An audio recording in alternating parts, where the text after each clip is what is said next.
오늘은 제가 설교를 하지 않고 다른 설교자 목사님을 모셨습니다.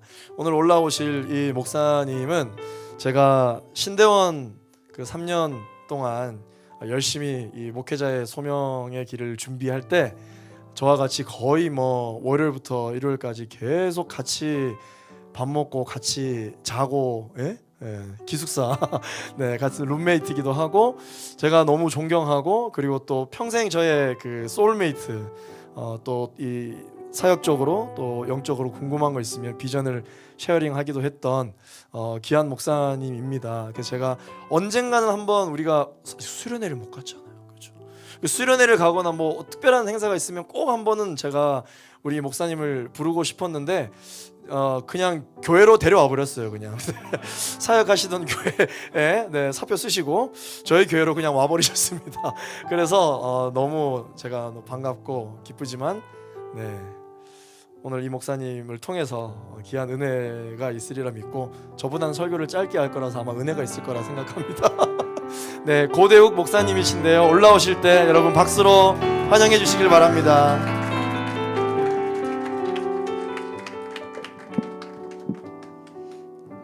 할렐루야, 만나서 반갑습니다. 고대욱 목사입니다. 처음 뵙겠습니다. 인사드리겠습니다. 청년회 때 귀하게 또 하나님의 앞에 나아가시는 여러분들을 진심으로, 정말 진심으로 축복합니다. 제가 사실 오늘이 대청 예배 처음 온 것이 아니에요. 지난주에도 제가 왔었습니다.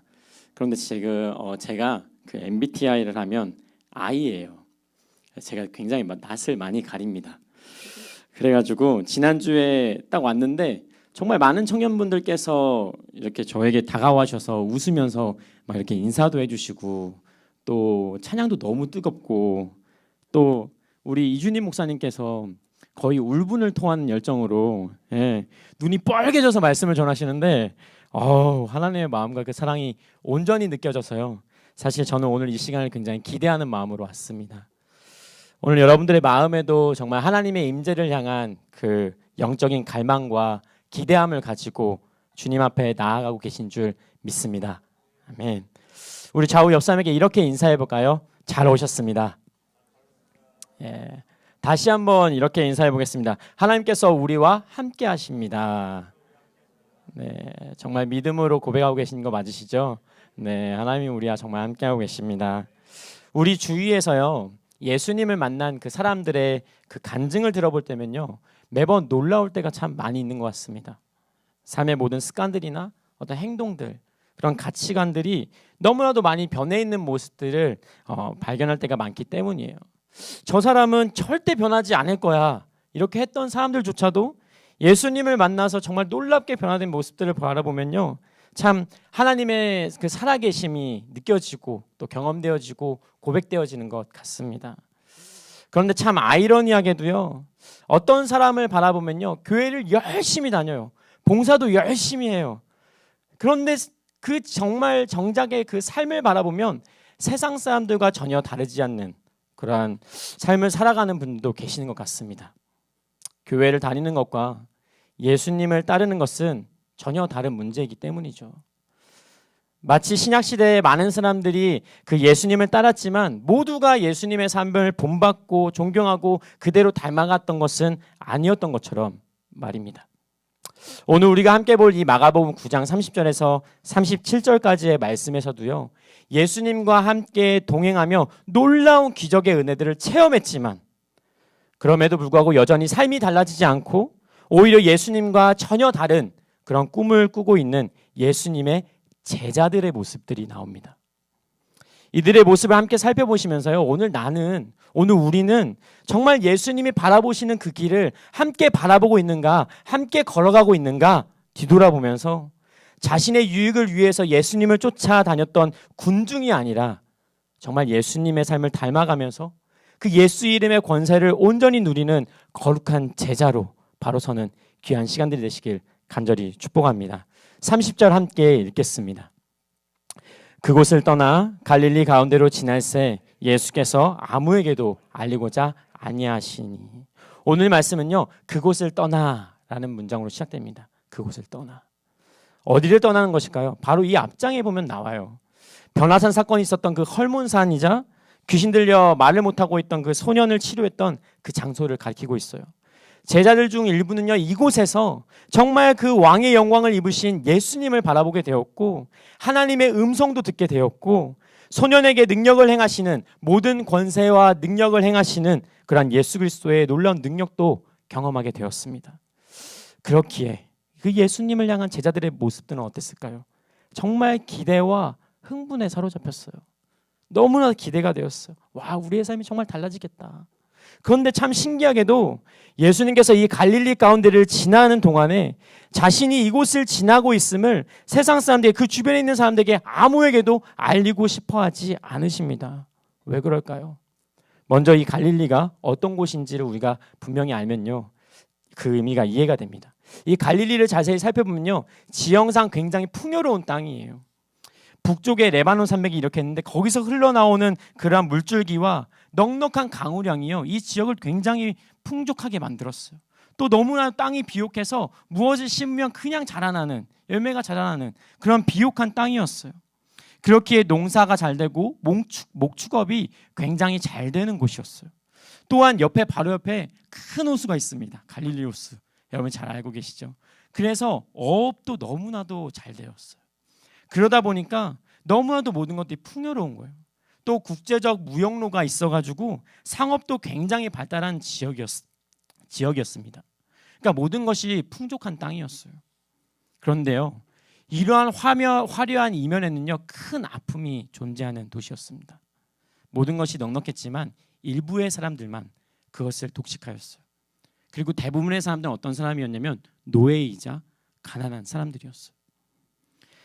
또한 수백 년간 이방 땅으로 취급당하게 했던 곳이기 때문에 사람들로부터 멸시받고 천대받았던 그러한 소외된 땅이었어요. 실제로 니고데모가 예수님에 대해서 변호하고 그렇게 고백했을 때, 유대 종교 지도자들하고 이렇게 논쟁했을 때, 변호했을 때 그 유대 지도자들이 얘기합니다. 니고데모를 향해서, 너도 갈릴리에서 왔느냐? 찾아보라, 갈릴리에서 어떻게 선지자가 나냐? 절대 나지 못하느니라 말씀하였죠.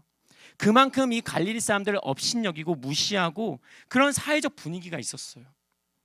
갈릴리는 많은 축복을 받은 땅이었습니다. 분명했습니다. 그러나 이것을 온전히 누리지 못하고 슬픔과 아픔이 가득한 땅이었어요. 예수님은 이곳에서 긍휼을 행하십니다. 이곳에 대한 긍휼함이 너무나도 커졌던 것 같아요. 그래서 복음서에 나와 있는 그 예수님의 많은 사역들을 바라보면요, 그 대부분의 기록들이 이 갈릴리를 중심으로 이루어져요. 이곳에서 예수님을 통해 많은 기적들이 일어났고 치유와 회복이 일어났고 5,000명도 먹이셨습니다.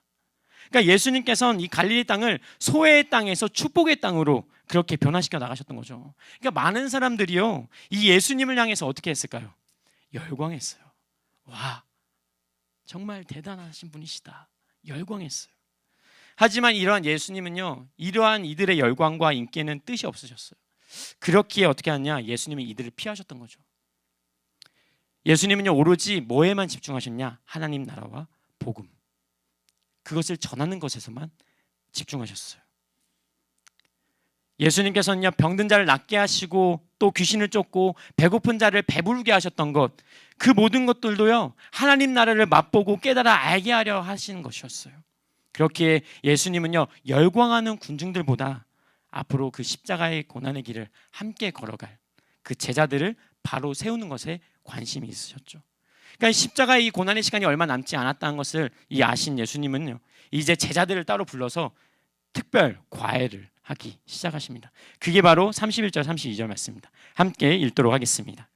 이는 제자들을 가르치시며 또 인자가 사람들의 손에 넘겨져 죽임을 당하고 죽은 지 3일 만에 살아나리라는 것을 말씀하셨기 때문이더라.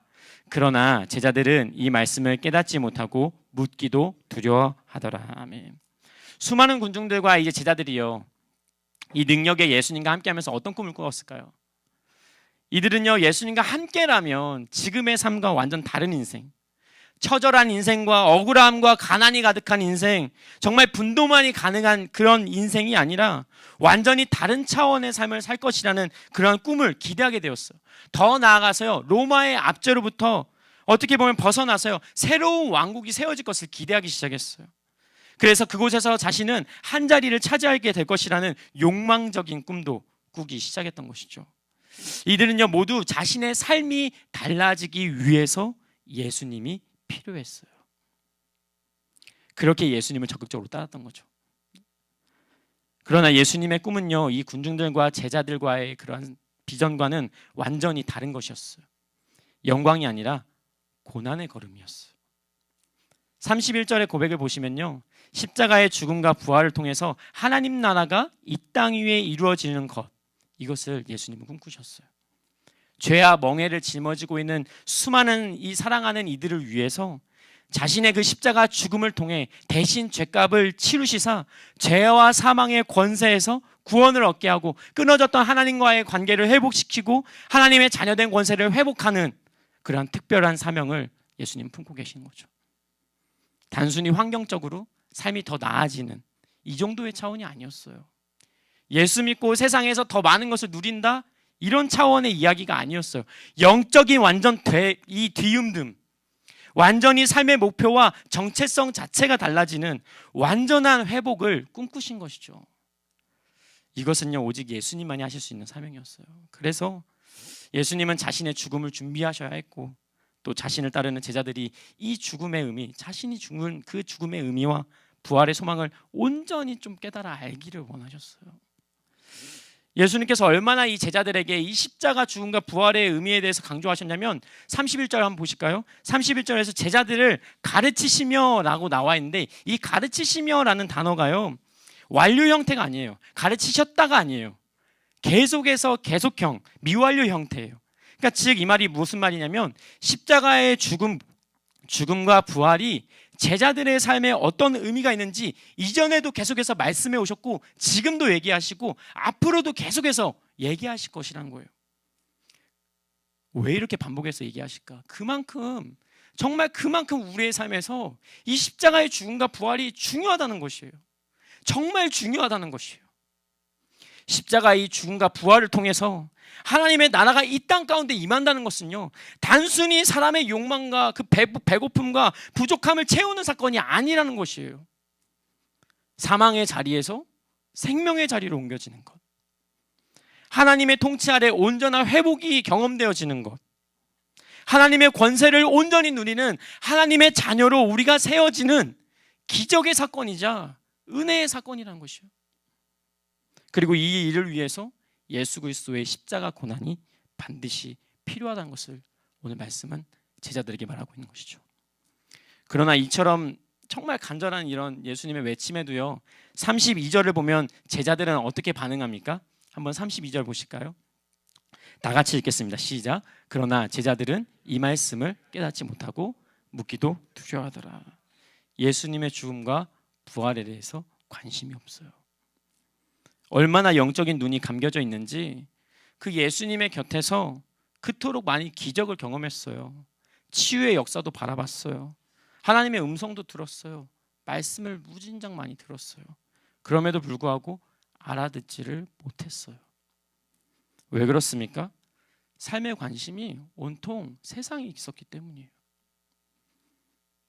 왜 우리가 말씀의 은혜를 온전히 누리지 못하는가? 어쩌면요 우리의 마음과 생각이 온통 세상의 것으로 가득 차 있기 때문이지 않을까요? 생각하게 됩니다. 예수님은요 오늘 우리의 삶의 모든 초점이 십자가의 죽음과 부활에 있기를 간절히 소망합니다. 예수님을 통해 얻을 그 영광만을 바라볼 것이 아니라 우리의 부족함을 채우실 그 놀라운 능력만 바라볼 것이 아니라 고난의 길에 함께 동참할 것을 오늘 말씀은 말하고 있는 것이죠. 로마서 8장 17절은 이렇게 고백합니다. 함께 읽겠습니다. 자녀이면 또한 상속자 곧 하나님의 상속자요 그리스도와 함께한 상속자니 우리가 그와 함께 영광을 받기 위하여 고난도 함께 받아야 할 것이니라.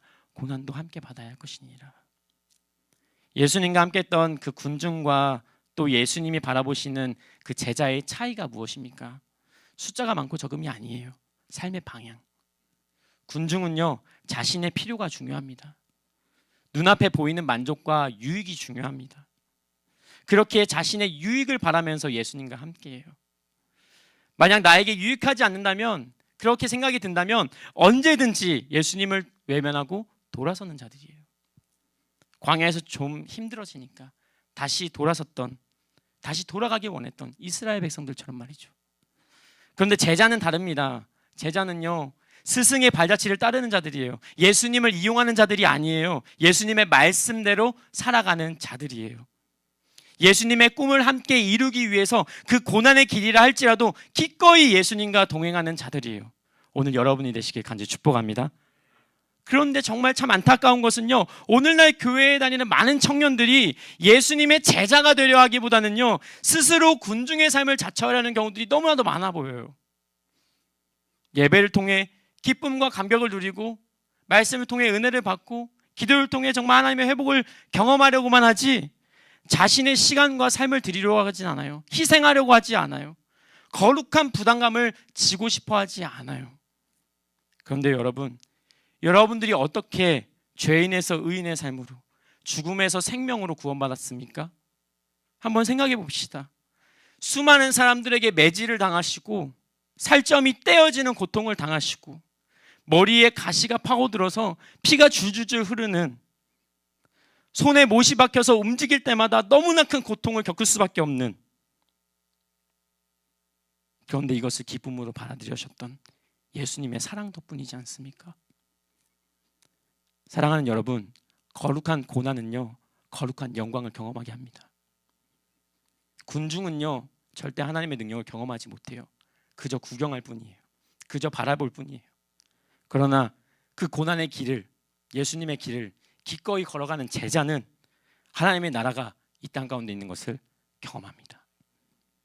예수님의 뜻에 따라 살기에 소망하는 그 믿음의 사람에게 하나님은 반드시 역사하기 때문이에요. 여러분의 삶에도요, 하나님의 강력한 기름 부심이 함께하길 간절히 축복합니다. 계속해서 33절에서 34절 함께 읽겠습니다. 가버나움에 이르러 집에 계실새 제자들에게 물으시되 너희가 길에서 서로 토론한 것이 무엇이냐 하시되 그들이 잠잠하니 이는 길에서 서로 누가 크냐 하고. 말씀을 보시면요, 예수님의 기대와는 완전히 다른 그 제자들의 모습이 이젠 노골적으로 드러나요. 33절 보시면 이 가버나움에 이르러라고 고백하고 있는데, 아마도 이 갈릴리 가운데를 지나서 이 가버나움에 이르기까지가 한 70km 정도 돼요. 그러니까 이 당시에는 뭐 걸었거나 아니면 뭐 낙타 타고 가고 뭐 그랬으니까 굉장히 긴 시간 동안 걸어 내려온 거죠. 우리도 멀리 뭐 해외 선교나 수련회를 가면 차 안에서 어떻게 합니까? 물론 자는 분들도 계십니다. 자는 분들도 계셔요. 그런데 대부분은 어떻게 하면 서로 웃고 떠들면서 막 일상도 나누고, 옆에 있는 사람하고 막 신앙적인 간증도 나누고, 또 삶의 고민도 나누고, 그러면서 친해지고, 또 서로 요즘 어떤 것에 관심을 두고 살아가는지, 뭐 삶의 우선순위가 어디에 있는지, 이런 것들 서로 나누잖아요. 그렇죠? 아마 이들도 마찬가지였을 거예요. 내려가면서 계속 그런 얘기들 나눴겠죠. 그런데 여기서 우리가 눈여겨보아야 할 것은 이들이 나눈 대화의 내용이에요. 무엇을 나눴는가? 가버나움에 도착해서 한 집에 들어가서 짐을 풀고 막 이것 저것 정리하면서 목도 축이고 막 이렇게 하고 있는데 갑자기 예수님 부르십니다. 그리고 제자들에게 질문하는 거예요. 얘들아, 아까부터 너네들끼리 막 싸우고 시끄럽던데 도대체 무엇을 놓고 그렇게 토론하는 거였냐? 이 말을 들은 제자들의 반응이 어떻습니까? 토끼 눈을 띈 채 서로를 바라보고 뭐야? 왜 그렇습니까? 34절 말씀을 보면 오는 내내 서로 누가 더 큰 자인지 다투고 있었다 말합니다. 즉 이들의 관심사가 온통 어디에 있습니까? 세상의 욕망에 있었다는 것이 낱낱이 드러나고 있는 것이죠. 이들은 분명 모든 것을 버리고 예수님을 따른 특별한 사람들이었습니다. 제자였어요. 그러나 예수님을 따른 그 동기마저도 의심될 정도로 믿음이 무너진 모습들이 우리에게 보여집니다. 예수님께서 그 짊어지셔야 할 그 십자가의 죽음의 무게와 그 부활의 소망에 대해서 함께 중보하면서 우리도 어떤 모습으로 예수님의 발자취를 따라 고난의 길을 함께 걸어갈까 고민하고 기도했어야 되는데 그러지 않았어요. 세상 사람들과 다를 바 없이 누가 예수님의 그 사랑을 가장 많이 받고 있는가? 예루살렘에 입성해서 새로운 왕국이 생긴다면 누가 예수님 다음으로 가장 높은 자리에 위치할 것인가? 누가 예수님 옆자리를 차지할 것인가? 이런 유치한 욕망을 노골적으로 싸우고 있는 모습들이 있는 것이죠. 결국 예수님의 질문에 본인도 부끄러운 거예요. 다들 부끄러운 거예요.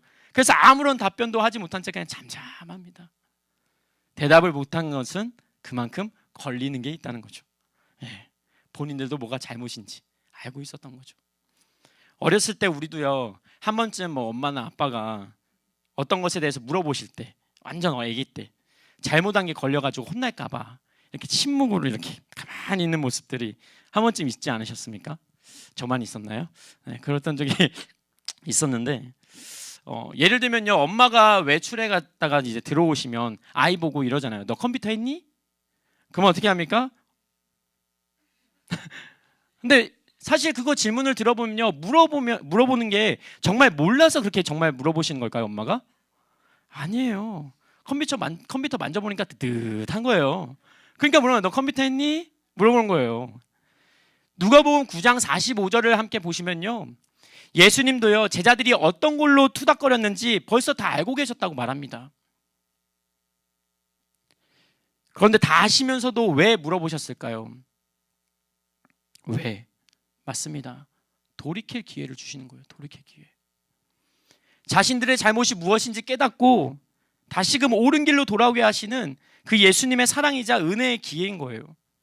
에덴 동산에서도요, 아담과 하와가 선악과를 따먹고 하나님의 낯을 피해서 동산 나무에 숨어 있을 때 하나님께서 어떻게 하십니까? 아담아, 내가 어디 있느냐? 몰라서 부르셨을까요? 아담아, 내가 어디 있느냐? 몰라서 부르셨을까요? 아닙니다. 돌이킬 기회를 주시는 거예요. 그런데 아담과 하와의 그 하나님의 질문에 이 아담과 하와가 어떻게 반응합니까? 서로 숨어서 변명만 해요. 아담은요, 하나님이 주신 하와 때문에 그랬습니다. 하와는 뭐랍니까? 저 뱀 때문에 그렇습니다. 변명만 해요. 제가 잘못했습니다, 주님. 용서하여 주옵소서. 그런 고백들이 없어요. 그런데요, 오늘 우리의 삶에도요, 이런 연약한 모습들이 있지는 않으십니까? 죄와 타협한 모습들, 제자가 아닌 군중의 삶을 살아가고 있는 모습들, 회개하지 못하고 감추거나 외면하거나 변명만 하고 있는 우리의 모습들, 말씀을 듣고도 여전히 주님, 우리의 환경이 쉽지가 않습니다. 어쩔 수가 없습니다. 제자의 삶을 살기가 너무 버겁습니다. 어떻게 그걸 내가 다 감당할까요? 고백하고 있는 연약한 모습들이 있지는 않으십니까? 만약 우리의 삶이 제자의 모습이 아니라 군중의 모습이었다면 오늘 이 시간 주님은 다시 돌아오길 기다리십니다. 탕자를 기다린 아버지의 마음으로 그 자리 그대로 계십니다. 멀어지고 변한 건 우리예요. 하나님은 오늘도요, 우리 모두에게 이 말씀을 통해서 세상의 유혹에서, 죄의 유혹에서 돌이킬 기회를 주고 계신 줄 믿습니다. 실패했다면 다시 나의 손을 잡고 십자가의 길을 걸으라 말씀하십니다. 이제 부끄러워 아무런 말도 못하고 서로 눈치만 보고 있는 이 제자들을요, 예수님 부르셔요. 불러 모아요. 그리고 마지막으로 예수 그리스도의 그 십자가 은혜를 입은 제자의 삶은 어떤 삶이어야 하는가 말하고 있습니다. 35절 마지막으로 함께 읽겠습니다. 시작. 예수께서 앉으사 12제자를 불러서 이르시되 누구든지 첫째가 되고자 하면 무사람의 끝이 되며 무사람을 섬기는 자가 되어야 하리라. 한 번 더 읽어볼까요? 시작. 예수께서 앉으사 12제자를 불러서 이르시되 누구든지 첫째가 되고자 하면 무사람의 끝이 되며 무사람을 섬기는 자가 되어야 하리라 하시고, 세상에 살다 보면요, 여러분도 다 잘 아시겠지만 언제나 치열한 경쟁을 마주하게 됩니다. 그리고 그 치열한 경쟁 속에 살다 보면요, 더 높아지고 강해지고 또 남들을 제치고 으뜸이 되는 것에는 좀 익숙해져 가는 것 같아요. 그런데요, 낮아지고 섬기고 희생하는 것은 점차 어색해지고 멀어지는 것 같아요. 높아지지 않으면 패배한 것 같고, 내가 밀리면 실패한 것 같고, 더 많이 갖지 않으면 안 될 것 같고, 뭐 하나 잘하는 것 없이 부족한 모습이 들 때면 내가 너무나도 못난 것처럼 보일 때가 참 많은 것 같아요. 제자들의 삶도 마찬가지였을 것입니다. 아직 예수님의 말씀이 마음에 와닿지가 않고, 눈에 보이는 환경은 너무나 커 보이고, 여기서 살아남으려면 정말 그 예수님이 행하셨던 기적과 능력이 필요하지 고난과 겸손의 모습이 승리를 만들 것이라고는 생각하지 못했을 거예요. 그러나 예수님은요, 이 십자가 고난과 부활을 통해서 진정한 승리를 이루는 그 놀라운 방식을 분명하게 제자들과 우리 모두에게 말씀하고 계십니다. 그것이 다 정말 드러나는 문장이 이거예요. 첫째가 되려 하지 말고 섬기는 자가 되라. 예수님은 그 십자가 앞에서 섬기는 자가 되셨습니다. 우리가 예수님처럼 섬김의 모습으로 나아갈 때 그곳에는 하나님의 능력이 반드시 함께할 줄 믿습니다. 세상은요, 더 많은 것을 가져야 한다고 말합니다. 그래야 이길 수 있다고 말합니다. 그러나 예수님은 더 나누라고 말씀하십니다. 오병이어의 기적이 우리의 삶에 나타나기 때문이에요. 세상은 더 높은 것을 오르라고 얘기합니다. 그러나 예수님은 더 낮아지라고 얘기합니다. 낮아질 때 하나님께서 우리를 높이시기 때문이에요. 세상은 더 자신을 드러내라고 말합니다. 안 그러면 외면받을 것이라고 얘기합니다. 그러나 예수님은 더 겸손해지라고 합니다. 이것이 역전의 비법이기 때문이에요. 베드로전서 5장 6절을 함께 고백해 볼까요? 함께 고백해 보겠습니다. 그러나 하나님의 능하신 손 아래서 겸손하라. 때가 되면 너희를 높이시리라. 한 번 더 읽겠습니다. 그러므로 하나님의 능하신 손 아래서 겸손하라. 때가 되면 너희를 높이시리라. 때가 되면 너희를 높이시리라. 그러니까 두려워할 필요가 없어요. 때가 되면요. 지금 당장이 아니라 때가 되면 하나님은 반드시 여러분들 높이실 거예요.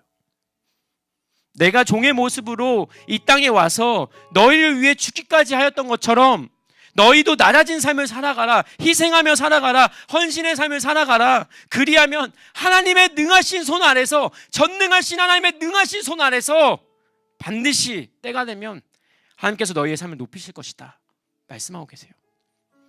이 약속의 말씀을 마음에 붙드는 우리 모두가 되길 간절히 소망합니다.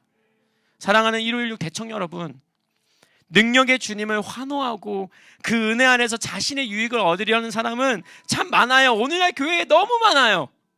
그러나 나를 위해서 죽으시고 부활하신 그 희생과 그 사랑에 감사해서 주를 위해 고난과 핍박을 당하는 것에 기꺼이 헌신하는 제자들은요, 점차 사라지고 있는 시대를 살아가고 있는 것 같습니다.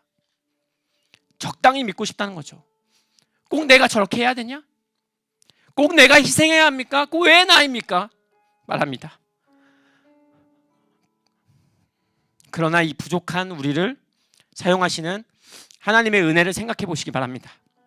그리고 우리를 통해 얼마나 많은 이들을 주께 돌아오게 하실지 기대하시길 바랍니다. 여러분들 통해 여러분의 가정이 달라질 거예요. 여러분을 통해 여러분의 학교가 달라질 거고 직장이 달라질 것입니다. 이 대학 청년부가 달라질 것입니다. 예수님께서 우리를 위해 행하신 일들을 한번 생각해 봅시다. 왜 죽으셨습니까? 왜 부활하셨습니까? 꼭 그렇게까지 했어야만 합니까? 그런데 예수님께서는 죽음에 사로잡힌 우리를 위해서 이 모든 일들을 기쁨으로 감당하셨어요. 이것이 하나님의 뜻이라면, 자신이 죽어야 다른 사람들이 살아난다면, 이 백성들이 살아난다면 기꺼이 그 순종의 걸음을 내딛는 인생이 되겠습니다 고백하셨어요. 오늘 제자의 길을 걸어가는 우리의 인생도 이와 동일한 삶을 살아야 되지 않을까요? 대학 청년부 안에서도 부족한 것들이 눈에 보이면 내가 섬기면 되는데 아니라고. 내가 이걸 섬기면 이만큼 시간이 뺏기고 이만큼 쉴 수가 없다고. 그러니 어떻게 합니까? 외면해요, 그 자리들을. 그러면 목사님이, 우리 이준임 목사님이 어떻게 합니까? 또 그 자리를 채우기 위해서 사랑하는 누구누구야, 이 자리는 너를 위한 것이다. 이 자리는 너를 위한 것이야. 내가 너를 위해 기도했어. 이렇게 말씀하시잖아요. 하나님이 너를 택해서 보내신 귀한 자리, 은혜의 자리란다. 설득하고 설득해서 결국엔 섬기게 하겠죠. 그런데 저는 그 사랑을 깊이 아는 우리만큼은 그 섬김의 자리를 외면하지 않으셨으면 좋겠어요. 자발적으로 나가셨으면 좋겠어요. 목사님이 섬겨달라고 부탁하기도 전에, 목사님 이 자리에 좀 자리가 필요한 것 같은데, 섬김이 필요할 것 같은데 제가 갈까요? 제가 예수님을 위해 행하겠습니다 고백할 때 이준희 목사님께서 어떻게 합니까? 해와 같이 빛난 얼굴로, 그렇지, 아멘, 할렐루야, 감사합니다 주님, 그럴 것이에요. 여러분들이 그 은혜의 자리를 놓치지 않으셨으면 좋겠어요. 그곳에 가야, 고난의 자리에 가야 은혜가 임해요. 주의 영광이 임합니다. 여러분들이 관심 있는 것, 여러분들이 좋아하는 것에는 시간을 아낌없이 쓰면서 하나님께 드리는 것, 이거 너무 아까워하는 우리 모습 정말 별로지 않습니까? 풋살하자 하면 없는 시간도 빼고, 근데 금요일 저녁에 중보기도 있다면 어제 다리가 아파갖고, 이번 토요일에 수험생 블레싱이 있다면 함께 하자면 제가 그날 스케줄이 있어서 생각해 볼게요. 한 걸음 빼고 있는 우리의 모습이 있지는 않으십니까? 하나님 부르시잖아요. 기도해 달라고. 저 영혼들 어떻게 할 거냐고 부르시잖아요. 근데 그럼 내가 가야죠. 이사야의 고백처럼 주님 내가 여기 있습니다. Here I am. 나를 보내소서. 그게 제자의 모습 아닐까요? 충실하게 여러분에게 주신 그 자리들을 하나하나 섬기다 보면요, 조금 힘들어요, 조금 피곤해요, 조금 괴로워요. 근데 그 시간들을 인내하고 견디면요, 결국 때에 맞춰서 하나님은 여러분들 높이실 것입니다. 그렇기에 당장의 그 주어진 현실과 상황에 두려워하거나 염려치 말고요, 지금 주어진 자리에, 부르신 자리에 최선으로 달려나가는 여러분들에게 간절히 축복합니다.